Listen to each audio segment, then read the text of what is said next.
여러분 안녕하세요. 웹디자인 기능사 필기 강좌 시간입니다. 강의를 맡은 강사 윤영애이고요. 자, 이번 시간은 디자인 일반 과목의 첫 번째 시간이고요. 디자인의 기초라는 제목으로 내용 진행해 보도록 하겠습니다. 자, 이번 시간에 배우실 목차입니다. 자, 이번 시간의 첫 번째 주제는 디자인의 의미 살펴보고요. 자, 두 번째 디자인의 조건입니다. 자, 세 번째는 디자인 과정, 네 번째는 디자인의 역사, 다섯 번째는 디자인의 분류 및 특징으로 자, 이렇게 다섯 가지 소주제를 가지고 이번 시간 내용을 진행해 보도록 하겠습니다. 첫 번째 디자인의 의미입니다. 자, 디자인은 불어의 이 단어와 그 데생이라고 하는 단어와 와도 거기에서 유래가 된 그런 단어이고요. 자, 이 단어의 의미는 구상하다, 기획하다, 계획하다 뭐 이런 그 뜻이 있고요. 설계, 도안, 의장 그리고 그리다, 표현하다, 만들다 자, 이런 의미까지도 다 가지고 있는 단어가 디자인입니다. 자, 산업혁명 이후 본격화 수공업이 이제 없어지면서 그 조형, 재료, 기술 과정을 거쳐서 성립이 되었고요. 디자인의 이제 정의, 단어적 의미 말고 정의는 도안이나 장식, 계획, 설계, 의장 다 디자인이고요. 자, 모든 조형 활동에 대한 종합적인 계획, 작업 이거 다 디자인이고요. 자, 기능과 아름다움을 조화시키는 일체 행위를 우리는 디자인이라고 정의를 하고요. 자, 디자인의 목적은 무엇일까요? 자, 기능성은 원래 그 작품이 갖고 있는 그 계획된 의도, 의자가 앉아야 되는데 뭐 엎어놓고 쓰거나 딸은 앉는 이유가 아닌 그거는 기능성이 없는 거죠. 근데 의자이면서도 신미성까지 있으면 이런 조화를 극대화하는 것이 바로 디자인의 목적입니다. 그래서 똑같은 제품이라도 디자인이 예쁘네, 우리가 디자인이 좋네 뭐 이런 단어가 기능성과 신미성을 다 이야기하는 것이고, 인간의 생활보다 더 윤택하고 편리함, 아름다움을 창조하는 자체, 이게 디자인의 목적이라고 할 수가 있겠습니다. 자, 그러면 디자인에는 조건이 있어요. 이거 시험에 아주 잘 나옵니다. 시험에 아주 잘 나와요. 기억하셔야 됩니다. 디자인의 4대 조건은 한목적성, 경제성, 신미성, 독창성인데, 그럼 한목적성이 뭐냐? 자, 이거는 목표성이라고도 불리고요. 자, 목표성이라고도 불리고, 디자인이 대상과 용도, 목적, 용도, 용도. 자, 아까 의자는 앉는 게 용도죠. 목적에 맞게 이루어져 있는가를 의미합니다. 굉장히 예쁜데 앉을 때 무슨 따갑다거나 좁다거나 불편하다거나 이러면은 그 한목적성을 가지고 있다고 볼 수가 없는 거죠. 자, 기능성, 실용성, 기능성이 좀 전에 말한 그거죠. 앉기 편하다. 이런 의자 같은 경우. 기능성, 그 다음에 실용성. 앉기는 편한데 몇 번 앉으니까 망가졌어요. 그럼 실용성이 없는 거죠. 자, 이런 것을 모두 갖춰 있는지를 의미하는 게 합목적성입니다. 디자인의 가장 중요한 조건이라고 할 수 있겠고요. 자, 그 다음에 이제 경제성입니다. 일단 예쁘기도 하고 앉기도 편해요. 근데 굉장히 비싸. 그러면 이제 아무도 사려고 하질 않겠죠. 그죠? 자, 그래서 경제성은 경제 원칙 그대로 들어갑니다. 최소 비용으로 최대 효과. 이게 경제의 원리죠. 최대 효과. 우리 디자인에도 이런 경제성의 원리에 맞게 그 디자인이 되어야 된다라는 거죠. 자, 그 다음에 이제 신미성입니다. 여러분들 디자인하면 이 아름다움을 뺄 수가 없죠. 형태, 색채 이런 것들이 조형적인 이런 아름다움 성질을 갖고 있어야 됩니다. 그 조형성이라고도 말하고요. 조형성. 그 시대적인 미의 기준, 사회적인 개성에 따라 또 신미성이 살짝 변화가 될 수도 있는 거고요. 자, 그러면 이제 독창성입니다. 다른 제품과 차별화된 뭔가가 있어야 되는 거. 차별화된. 그 창조적이고 주목할 만한 디자인을 우리는 독창성이라고 하고요. 자, 한목적성, 경제성, 신미성 위에 독창성이 더해져야 된다는 거예요. 이거에다가 독창성까지 이렇게 돼야 되는 거죠. 대중적인 조형성과 전혀 다른 별도의 개념이 아니고요. 자, 이제 질서성을 따로 뺐는데 이 위에 있는 한목적성, 경제성, 신미성, 독창성을 조화롭게 갖추고 있는가를 의미하는 게 바로 질서성이 되겠습니다. 그래서 여러분들이 요거는 시험 문제 아주 잘 나와요. 반드시 외우셔야 됩니다. 예, 기억하시고요. 자, 그러면 이제 굿 디자인이라는 용어가 나오는데 그럼 굿 디자인은 무엇일까? 자, 좋은 디자인 이렇게 번역이 되죠. 자, 한목적성, 경제성, 신미성, 독창성, 질서성을 다 가지고 있어서 외적인 독창성과 편리함을 갖춘 디자인을 우리는 굿 디자인이라고 합니다. 그래서 여기 맨 끝에 보면 굿 디자인 상품으로 이제 선정이 되면 GD 마크를 부여받게 됩니다. 이 GD 마크가 굿 디자인의 이니셜이구나. 여러분들이 지금 외우셔야 되겠고요. 자, 굿 디자인의 상은 한국디자인진흥원 KIDP라는 곳에서 분야별로 우수산업 디자인 상품으로 선정해서 시상을 한다고 합니다. 자, 여기서 선정되면 GD 마크를 부여받게 되는 거죠. 자, 이번에는 디자인 과정 보도록 할게요. 자, 디자인의 발상 단계는 일단 뭐든지 전부 모방으로부터 시작이 됩니다. 여기서 우리가 유명한 화가라든지 이런 분들도 자기의 선배, 선배 화가들이 그린 것을 모방하면서 이제 자기 걸로 점점 가는 거죠. 그리고 수정하고 적응하고 이제 혁신, 이 과정이 발상 단계이고요. 자, 디자인의 단계 맨 처음에 발상, 발의 뭐 이런 거나 똑같죠. 확인, 조사, 분석, 종합, 평가, 개발, 전달 이런 디자인의 관계를 갖는다고 하고요. 자, 그럼 디자인의 역사를 보는데 이제 근대, 현대 뭐 이런 식으로 이제 시대를 나누어서 볼 건데요. 이 디자인의 역사 부분이 이 웹디자인 기능사에서 굉장히 많이 나옵니다. 그래서 여러분들이 그냥 그냥 쭉쭉 읽어서 넘어가실 게 아니라 거기에 키 포인트가 되는 단어와 이런 어떤 그 역사를 이렇게 연결해서 반드시 외우셔야 됩니다. 왜? 시험에 굉장히 많이 나옵니다. 빈도수 높아요. 자, 첫 번째 나온 게 미술 공예 운동입니다. 자, 1950년에서 1900, 굉장히 오래전에 일어났던 일이죠. 공예 개량 운동으로서 산업화, 기계화, 대량 생산에 대해서 저항을, 그러니까 아트가 없는 거죠. 아트가 없다라는 거에 대해서 이제 저항을 하는 거죠. 순수한 인간 노동력이 예술을 중시한 그런 무브먼트예요. 그래서 파괴된 인간미의 회복이 주장을 하고요. 자, 아르누보 운동의 기반이 되었고 여러분들이 반드시 미술 공예 운동 하시면 윌리엄 모리스 반드시 외우셔야 됩니다. 윌리엄 모리스. 그래서 윌리엄 모리스와 미술 공예 운동을 쌍으로 한 그 묶음으로 외우셔야 여러분들이 시험 문제에 틀리지 않겠고요. 자, 미술 공예 운동 첫 번째 보았습니다. 자, 그 다음에 나오는 그런 어떤 역사적인 그 움직임이 아르누보입니다. 아르누보. 예. 아르누보는요, 새로운 예술이라는 뜻입니다. 그 영어로 말하면 아트, 그리고 이건 누보는 뉴, 뭐 이런 식으로 새로운 예술이란 뜻이에요. 1890년대 프랑스와 벨기에를 중심으로 일어난 범유럽적인 신장식 미술운동입니다. 자, 식물을 모티브로 했다고 하고요. 추상 형식, 화려한 색채 이런 것들이 그 특징이고요. 자, 독일의 유켄트 스틸, 프랑스의 기마루, 이탈리아의 리버티, 오스트리아의 세션, 영국의 모던 스타일 이런 운동들과 아르누보가 관련이 있는 내용이고요. 관련 작가는 자, 빅토르 오르타, 뭐 앙리 반데 벨레, 헥토르 기마르, 알퐁소 미시, 안토니오 가우디 얼마든지 많겠죠. 여기서 앞에 있는 사람 위주로 빅토르 오르타 여러분들이 자 외우셔야 되겠고요.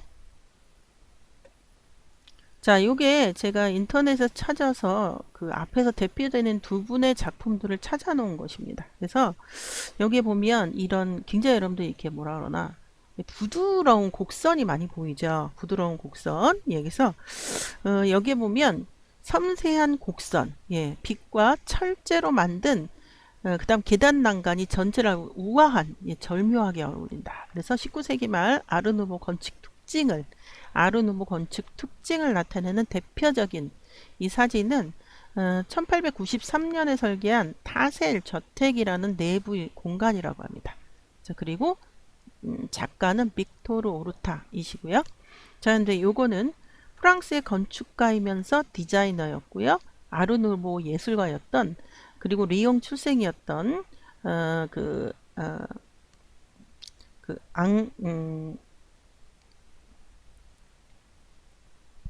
앙리 반데 벨레 작가의 작품이라고 합니다. 역시 부드러운 선 이런 것들이 특징이 되겠고요. 자, 이번에는 세 번째 독일 공작 연맹이라고 하는 역사적인 그 내용입니다. 자, 1907년 기능주의 운동이고요. 자, 제품의 질적 향상 규격화에 어떤 그 움직임을 보였고요. 미술과 근대공업 결합을 시도했고 기능위주의 디자인을 추구했다고 합니다. 자, 모더니즘 운동의 바탕을 마련했고요. 관련 작가 헤르만 무테지우스, 피터 베렌스 뭐 이런 분들이 관련 작가가 되겠고요. 자, 이번에는 큐비즘이고 입체주의입니다. 자, 우리가 너무나 잘 알고 있는 파블로 피카소가 바로 이 큐비즘의 작가예요. 1907년에서 14년 입체주의이고요. 자연해석 아프리칸 원시 조각의 형태감이 동기가 되었다고 합니다. 실물을 입방체적, 입체로 표현했어요.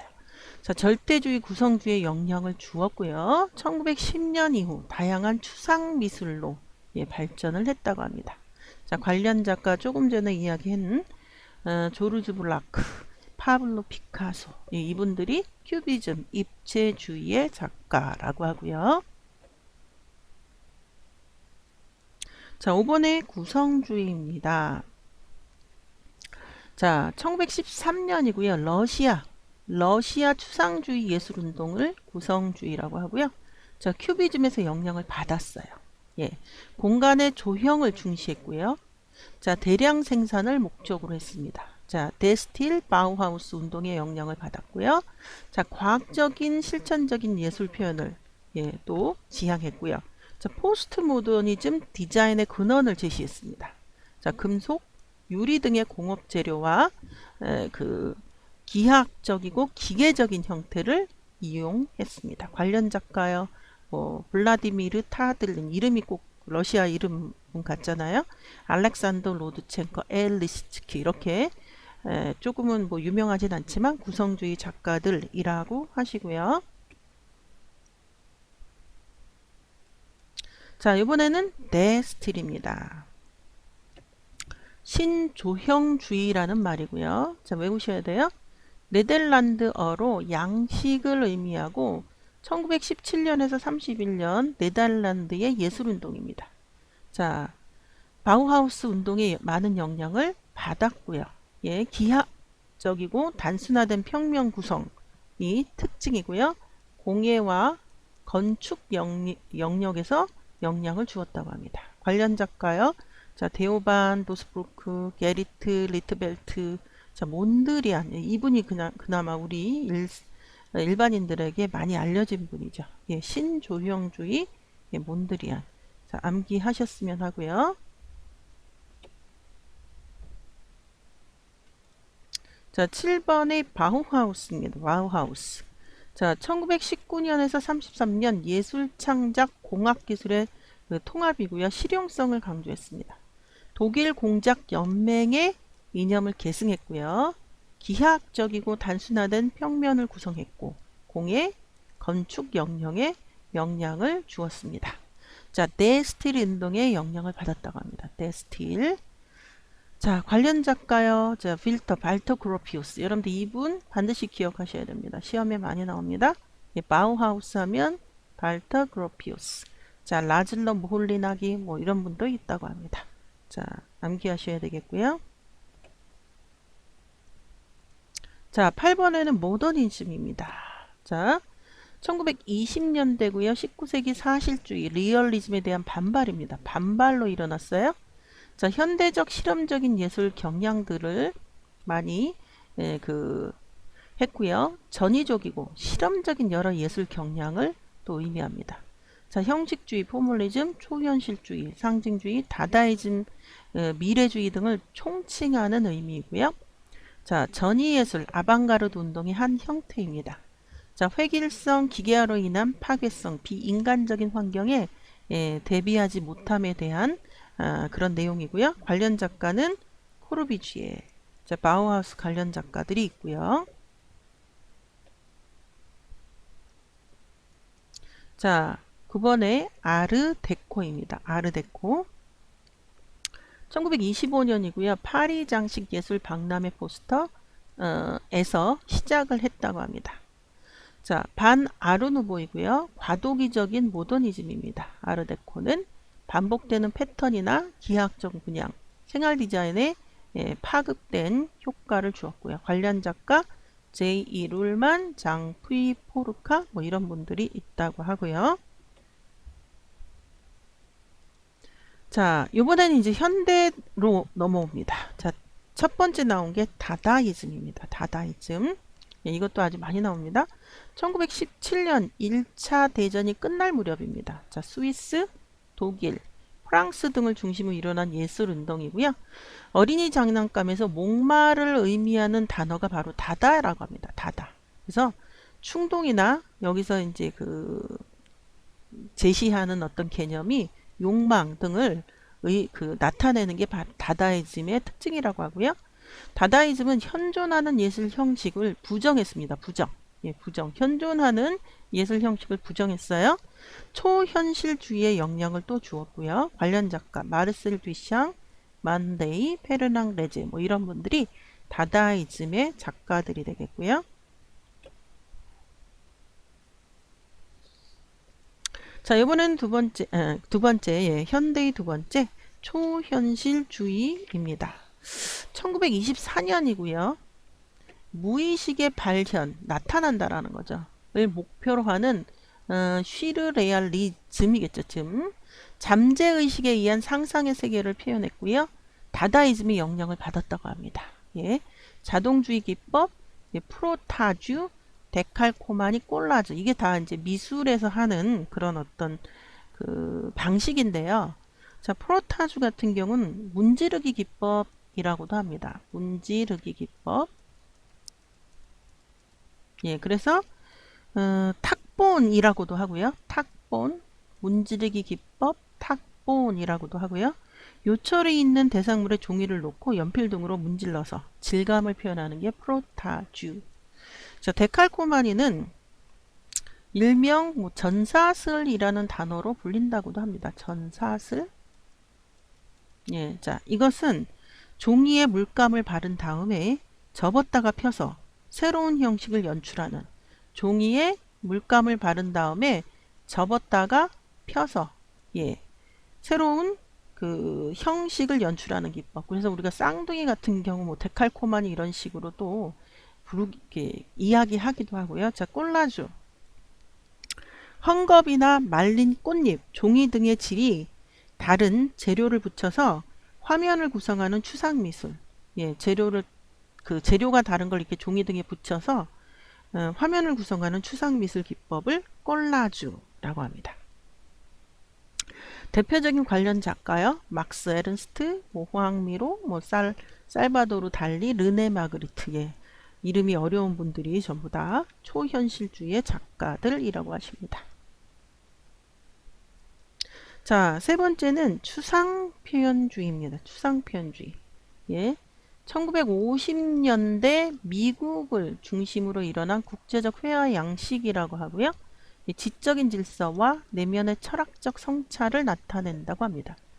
자, 큐비즘과 예, 초현실주의에서 영향을 받았고요. 자, 선, 형, 색채, 이제 이게 디자인의 요소 이제 뒤에서 할 겁니다. 이런 것들을 이용해서 느낌을 자유롭게, 예, 자발적이고 즉흥적인 뜨거운 추상, 예, 색이 채워지는 면을 이용하는 차가운 추상, 뭐 이런 것들을 했다라고 하고요. 예, 팝아트, 그 신표겠죠, 표현주의 등에 많은 영향을 받았다고 합니다. 관련 작가 이런 분들이 계시다고 하고요. 자, 네 번째는 포스트 모더니즘입니다. 앞에 모더니즘이 있었죠. 그런데 이거는 후기. 예, 모더니즘. 1960년대부터 모더니즘에 대해서 반발이 일어났다고 합니다. 자, 인간의 감정과 개별성을 회복하는 어떤 그 개념을 갖고 있었고, 마르셀 뒤상 포스트 모더니즘이 이제 마르셀 뒤상 분이고요. 여기 있죠. 자, 사용과 이해가 용이하고 감성적 측정의 디자인을 중시했고, 자, 팝아트, 미니멀 아트, 패러디 작품 등의 내용이 있고요. 역사적 모티브를 응용해서 전통적 요소를 재창조한 이런 것들은 이제 뒤에 다시 이야기도록 하고요. 관련 작가는 다음과 같은 분들이 계셨고요. 자, 나왔습니다. 앞에서 이야기한 팝아트. 1960년대 뉴욕을 중심으로 전개가 된 그런 그 조류고요. 리처드 해밀턴 최초의 팝아트 작품을 발표하셨다고 합니다. 리처드 해밀턴. 자, 같은 대상을 반복하는 기법이 있고요. 자, 대중매체, 대중문화, 회화의 소재와 정보를 활용되었고, 자, 네오다다이즘이라고도 이야기하고요. 자, 관련 작가 리처드 해밀턴 좀 전에 이야기했고요. 로버트 라우시언버그, 앤디 워홀, 로히 텐스타인 뭐 이런 분들이 팝 아트의 작가들이고요. 자, 이번에는 오바트입니다. 팝아트가 아니라 오바트. 예, 팝아트의 상업성에 맞서 일어난 게 바로 오아트고요. 색채의 장력이나 배치, 기하학적 형태의 조직적 배열의 다이나믹한 시각 효과를 나타내는 예술이 오아트라고 합니다. 예, 역시 팝아트의 반발을 일으킨 그런 조류이고요. 빅토르 비자렐리, 자, 이런 분들이 있다고 합니다. 자, 이번에는 미니멀 아트입니다. 미니멀. 자, 미니멀은 뭔가 작다라는 느낌이죠. 1960년대 후반 미국에서 또 역시 전개가 되었고요. 자, ABC 아트 또는 환연적 예술이라고도 불리고요. 추상 표현주의와 팝 아트 역시 이건 앞에 있는 조류에 반발을 냈습니다. 자기 표현의 최소화. 그래서 미니멀. 최소한의 예술 경향은 미니멀리즘이고요. 최소한주의라고도 불리고요. 관련 작가 도널드 저드, 댄 플레빈 뭐 이런 분들이 미니멀 아트의 작가들이라고 하시고요. 자, 여덟 번째 반디자인, 안티 디자인 운동. 자, 이것은 1960년대 후반부터 일어난 디자인의 표준화, 기능화에 반발한 디자인 운동이고 반디자인 운동입니다. 디자인 그 자체를 무시하는 예술 경향을 갖고 있고요. 포스트 모더니즘의 영향을 받았고요. 자, 문제 해결을 위한 대안적 디자인, 기능까지 위배한 급진적 디자인으로 전개가 되었고, 뭐 이런 분들이 이런 안티 디자인의 작가들이라고 하시고요. 자, 이번에는 디자인의 분류 및 특징에 대해서 살펴보도록 하겠습니다. 자, 첫 번째가 시각 디자인입니다. 비주얼 디자인. 자, 시각 전달 디자인이라고도 하고요. 그래픽 디자인이라고도 한다고 합니다. 종류로는 자, 광고 디자인, 상업적 수단, 그러니까 구매 행동을 유발하기 위한 광고를 위한 광고 디자인, 편집 디자인, 이거는 인쇄물, 인쇄를 하기 위한 디자인이 편집 디자인. 그래서 글자나 뭐 이런 그 일러스트, 사진 이것을 배치해서 인쇄를 하려고 하는 디자인이고요. 자, 세 번째 아이덴티티 디자인도 있다고 합니다. 자, 기업을 위한 통합 전략. 그래서 코퍼레이트 아이덴티티, 코퍼레이트 아이덴티티 프로그램. 네, 이런 게 있고요.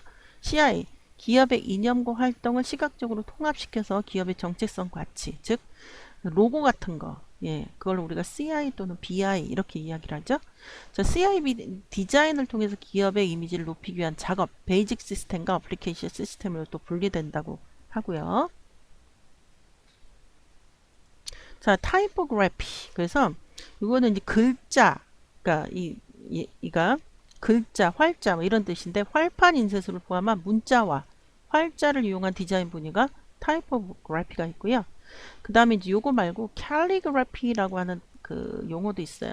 이 캘리가 그리스어로 아름답다, 아름다운 미, 예, 아름답다라는 뜻이라고 합니다. 그래서 글자를 갖고 아름답게 꾸미는 디자인, 캘리그래피. 서체를 활용하고 새롭게 구성해서 작품하는 거 타이포그래피고요. 자, 레터링 디자인, 문자 형태, 크기, 배치, 색채 등을 고안해서 문자를 시각 전달에 목적에 맞게 디자인하는 것. 예, 좁은 의미로는 또 손으로 제작한 문자라는 뜻도 가지고 있고요. 자, illustration. 자, 카툰 캐릭터 캐리커처 등 이렇게 그 사파, 예, 표현 방법은 사실적, 만화적, 도표, 뭐 추상적, 뭐 이런 그 표현 방법이 있고요. 자, 웹 디자인. 자, 우리가 지금 웹 디자인 기능사잖아요. 예, 시각 디자인 요소를 이용해서 웹을 예, 설계하고 디자인하는 작업이 바로 웹 디자인. 자, 웹사이트에서 제공하는 컨텐츠를 심미적, 균형적으로 배치를 하는데 그래픽적인 방법과 이제 코딩적인 방법을 이용해서 웹 디자인을 우리가 완성을 하는 거죠. 자, 팝, 광고 디자인. 자, 팝은 포인트 오브 퍼체스 어드버타이징이라는 단어의 또 약자라고 합니다. 그래서 구매 판매 시점 광고를 의미한다고 하고요. 자, 물품을 구매하는 판매대 주변을 활용해서 디스플레이 종류 광고 펼치는 것. 뭐 커피숍의 테이블 위에 놓인 소형 포스터 프레임이나 여행사 앞 사람의 모양 판넬 이런 것들이 팝 광고 디자인이고요. 자, 패키지 또는 포장 디자인도 있습니다. 예, 그래서 소비 대상에 맞게 컨셉을 등에서 디자인하고 심볼 마크, 뭐 그림, 글자 등 삽입되고 일러스트레이터, 포토샵에서 작성을 하고요. 자, 그다음에 이제 영상 디자인. 자, 멀티미디어 이용 시각 디자인으로서 다큐멘터리, 애니메이션, 뮤직비디오 이런 거 다 영상 디자인이고요. 자, 특히 모션 그래픽은 움직임을 가진 영상을 디자인하고 제작하는 것이 모션 그래픽이 되겠습니다.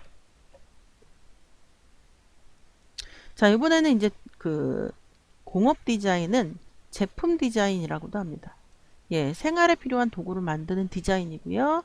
예, 과학기술, 인간, 환경 등에 공존하는 분야. 2차원 공업 디자인, 텍스타일, 벽지, 패션이겠고요. 3차원 공업 디자인은 용기, 가구, 액세서리, 전자, 문구, 운송수단 뭐 이런 것들의 그 디자인이 있고요. 자, 이번에는 이제 환경 디자인입니다. 자, 도시의 환경과 관련해서 경관, 조경을 디자인하는 분야이고요. 종류에는 뭐 인테리어 디자인, 디스플레이 디자인, 스트리트 퍼니처 디자인, 예, 여러분들 이것도 시험에 잘 나옵니다. 무대 디자인 이런 것들이 환경 디자인의 종류가 되겠습니다. 자, 요것들 기억하시고요. 자, 기타 보도록 하겠습니다. 지금까지 언급하지 않은 디자인에는 뭐가 있을까? 자, 패션 디자인도 디자인이고 공예도 디자인이고. 자, 패션 디자인 분야는 이제 산업 디자인, 예를 들어서 시각이나 공업이나 환경 디자인과 함께 디자인 분야의 하나로 구분하기도 하고요. 공예는 일상생활에 필요한 용구, 디자인하는 것으로 조형미, 예, 그리고 실용성 가져야 되겠고요. 전통 공예와 현대 공예 또는 수공예, 기계공으로 구분되고 제작 방법에 따라서 목공예냐, 금속공예냐, 유리공예냐, 도기, 그 다음 섬유냐 이렇게 방법에 따라서 구분을 한다고 합니다. 자, 지금까지 그 배운 내용을 정리하는 문제를 풀어보도록 하겠습니다. 자, 디자인의 4대 조건. 여러분들 이거 시험에 진짜 잘 나온다 그랬잖아요. 아닌 것. 자, 디자인의 4대 조건으로서 자, 앞에서 한목적성, 신미성, 독창성, 역사성이 아니라 여기에 뭐가 들어가죠? 경제성이 들어가죠. 경제성. 네, 그래서 2번을 틀린 답으로 선택을 하셔야 되겠고요. 자, 문제 2번입니다. 자, 미술 공예 운동과 관련이 없는입니다. 없는 내용을 골라라. 자, 윌리엄 모리스, 여러분들 이분 이름 기억하셔야 된다 그랬어요. 자, 미술 공예 운동 윌리엄 모리스. 자, 중심으로 1850년 1900년대 공예 개량 운동고 산업화 기계화 대량 생산의 순응 삑 반발해 어떻게 공예를 대량 생산으로 하느냐 뭐 이런 식의 순수한 인간 노동력의 예술을 중시해야지 기계가 어떻게 아트를 하느냐. 자, 아르누보 운동의 기반이 또 되었다고 합니다. 그래서 2번을 반발로 해야 되는데 순응했다 이렇게 썼기 때문에 문제 2번의 답은 2번을 틀린 답으로 선택을 하셔야 되겠습니다. 되었고요. 자, 이번 시간은 여기까지